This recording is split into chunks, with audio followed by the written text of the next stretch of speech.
ഇനി നന്നായി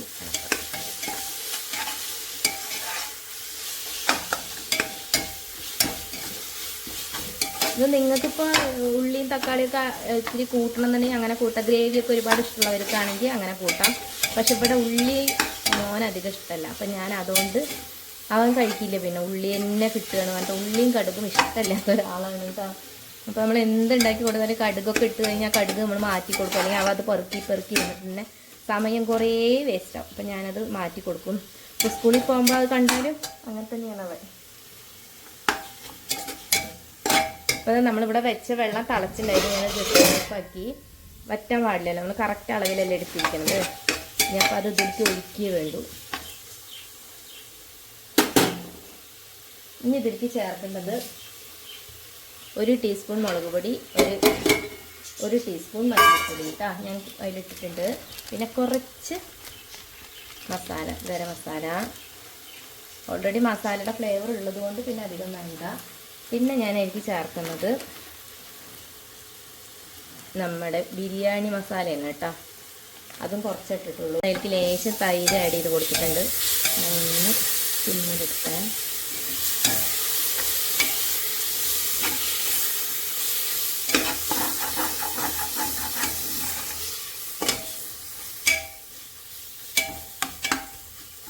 ഇനി നമുക്ക് അതിലേക്ക് ചിക്കൻ്റെ പീസുകൾ ഇട്ട് കൊടുക്കാം. ചിക്കൻ ഞാൻ ഇന്നലെ തന്നെ നന്നായി മാഗ്നേറ്റ് ചെയ്ത് വെച്ചത്.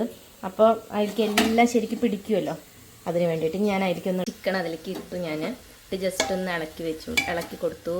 ഒന്നൊരു 2-3 മിനിറ്റ് അത് ഞാൻ ഇരിക്കട്ടെ കേട്ടോ, ഒന്ന് സെറ്റ് ആവട്ടെ. ചിക്കൻ ഒന്ന് സെറ്റ് ആയിട്ടുണ്ടെങ്കിൽ നമുക്ക് അതിലേക്ക് അരി ഇട്ട് കൊടുക്കാം. അതാ ഞാൻ അരി അതിലേക്ക് ഇട്ടു. എന്നിട്ട് നന്നായി ഒന്ന് മിക്സ് ചെയ്തു കേട്ടോ. നമുക്ക് വെള്ളം, നമ്മൾ തിളപ്പിച്ച വെള്ളമായിരിക്കും ഒഴിക്കാം. അപ്പോൾ അതാ വെള്ളമൊക്കെ ഒഴിച്ചു. തിളച്ച വെള്ളമായതുകൊണ്ട് വേഗം തള വരും. ഒന്ന് തിളച്ച് കഴിഞ്ഞിട്ട് നമുക്ക് ഓഫാക്കല്ല, കുക്കർ മൂടാട്ടോ. പറയുന്നത് മൊത്തം മിസ്റ്റേക്ക് ആവുന്നുണ്ട്. ചില ദിവസം അങ്ങനെയാണ്. എനിക്ക് മാത്രമാണോ അത് നിങ്ങൾക്ക് ആർക്കെങ്കിലും അങ്ങനെ ഉണ്ടോ? എങ്ങനെ ഉണ്ടെങ്കിൽ ഒന്ന് പറയാം കേട്ടോ. കുറച്ച് മല്ലിയില ഞാൻ അതിലേക്ക് ഇട്ട് കൊടുത്തു. ഞാൻ ഇത്തിരി നെയ്യ് ആയിരിക്കും ഒഴിക്കട്ടെ കേട്ടോ.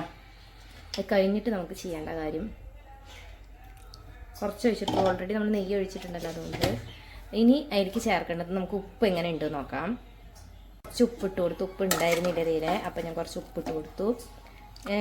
എനിക്കും മോനും ഹരിക്കുട്ടനും എനിക്കും ഇഷ്ടം വെള്ള റൈസാണ് കേട്ടോ. വെള്ള റൈസ് മീൻസ് നമ്മുടെ മലബാർ ബിരിയാണിയൊക്കെ ഇല്ലേ, അതാണ് ഇഷ്ടം. പിന്നെ ഇവിടെ ജിജുവേട്ടന് ഇഷ്ടം ഈ പാലക്കാടൻ ബിരിയാണിയാണ്. അപ്പം ഞാൻ വിചാരിച്ചു ഇന്ന് ഇങ്ങനെ വെക്കാം. ഇങ്ങനെ വെച്ചിട്ട് കുറേ ആയിരിക്കുന്നു. അപ്പം ഇങ്ങനെ വെക്കാൻ വിചാരിച്ചു. ഇത് വെക്കാൻ നമുക്ക് ഈസിയാണ്. മറ്റേ മലബാർ ബിരിയാണി ആകുമ്പോൾ നമ്മൾ ദമ്മിടണം, ചിക്കൻ വറുത്തെടുക്കണം, അങ്ങനെ കുറേ പണികളുണ്ട് അതിൽ. ഇതാകുമ്പോൾ നമുക്ക് അത്ര പണിയില്ല. അപ്പം ഞാൻ ശരി ഇന്ന് എന്തായാലും ഇങ്ങനെ ഒന്ന് ചെയ്യാമെന്ന് വിചാരിച്ചിട്ടാണ് ഇന്ന് നമ്മൾ പാലക്കാടൻ ബിരിയാണി വെച്ചത് കേട്ടോ. ഇതിൽ പാലക്കാടുകാരല്ലാത്തവരാരെങ്കിലും ഈ വീഡിയോസ് കാണുകയാണെങ്കിൽ നിങ്ങൾ ഈ ബിരിയാണി കഴിച്ചിട്ടുണ്ടോ, പാലക്കാടൻ ബിരിയാണി കഴിച്ചിട്ടുണ്ടോ എന്ന് ജസ്റ്റ് ഒന്ന് കമൻറ്റ് ചെയ്യണം കേട്ടോ. പിന്നെ വീഡിയോസൊക്കെ നിങ്ങൾക്ക് ഇഷ്ടപ്പെട്ടാൽ നിങ്ങളൊന്ന് ലൈക്ക് ചെയ്യുക. നിങ്ങളുടെ കമൻസ് എല്ലാം എന്നെ അതൊന്ന് അറിയിക്കുക. നെഗറ്റീവ് ആണെങ്കിലും പോസിറ്റീവ് ആണെങ്കിലും നിങ്ങൾ ധൈര്യത്തോടെ പറഞ്ഞോളൂ. എന്നാലേ നമുക്കത് മാറ്റി നമ്മൾക്കാണെങ്കിലും നമ്മുടെ ഇമ്പ്രൂവ്മെൻറ്റ് ചെയ്യാൻ പറ്റും. നമ്മുടെ ചാനലാണെങ്കിലും ഗ്രോത്ത് ആവുള്ളൂ. അപ്പോൾ നമുക്ക് നിങ്ങളുടെ ഓരോ ഒപ്പീനിയനാണ് നമ്മൾ എടുക്കുന്നത്. അപ്പം ബിരിയാണിയൊക്കെ എങ്ങനെ വെള്ളം ഇത് നന്നായി തിളച്ച് നമുക്ക് കുക്കറിട്ടിട്ട് അടച്ച് വെക്കാം കേട്ടോ. കുക്കർ ഞാൻ മൂടിയിട്ട് വെച്ചു. ഇനി കുക്കർ ഒരു വിസിൽ മതിയാവും കേട്ടോ. ഒരു വിസിൽ അല്ല, 2 തിരക്കൊക്കെ ആണെങ്കിൽ 2 വിസിലിട്ടിട്ട് വേഗം എയർ കളഞ്ഞാൽ മതി. അല്ലാന്നുണ്ടെങ്കിൽ ഒരു വിസിൽ മതി കേട്ടോ.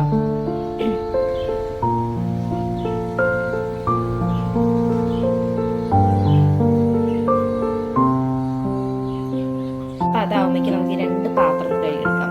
പാത്രം കഴുകട്ടെ.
2 ഫിസിലാണ് കേട്ടോ വെച്ചിരിക്കുന്നത്. ഒരു ഫിസിൽ ചെറുതായിരുന്നു, അപ്പോൾ പിന്നെ ഒന്നും കൂടി ആവട്ടെ പറഞ്ഞ് വെയിറ്റ് ചെയ്തു. അങ്ങനെ 2 ഫിസിലിന് കൊടുത്തിട്ടുണ്ട് കേട്ടോ. അത് എയർ ഒന്ന് ഇറങ്ങിയിട്ട് നമുക്ക് ഓപ്പൺ ചെയ്യാം. അപ്പോൾ അതാ ഫുൾ എയർ പോയി. ഞാൻ കുറച്ച് എയർ എടുത്ത് കളഞ്ഞു കേട്ടോ. പിന്നെ കുറച്ച് എയർ ഇറങ്ങിക്കോട്ടെ പറഞ്ഞിട്ട് വിട്ടു. നമുക്കത് തുറന്ന് നോക്കാം.